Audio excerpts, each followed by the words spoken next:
మంచు Manoj protest in front of Mohan Babu's residence. Manchu కుటుంబంలో మళ్లీ వివాదాలు తలెత్తాయి. కొన్ని రోజులుగా సైలెంట్గా ఉంటూ వచ్చిన మంచు మనోజ్, మంచు విష్ణు సోదరులు తాజాగా మరో వివాదానికి దారితీశారు.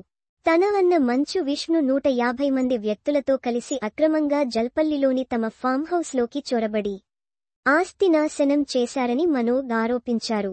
ఇంట్లోకి ప్రవేశించి బట్టలు, వస్తువులు, ఇతర సామాగ్రిని ధ్వంసం చేసినట్లు చెప్పారు.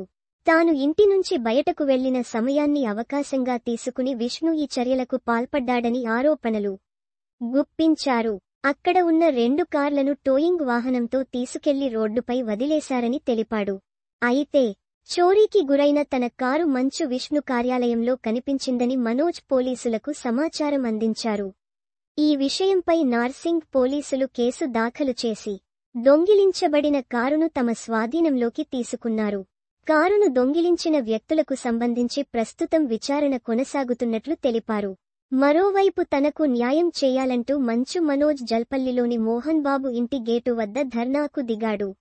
దీంతో పోలీసులు అక్కడ కట్టుదిట్టమైన భద్రతా ఏర్పాట్లు చేశారు.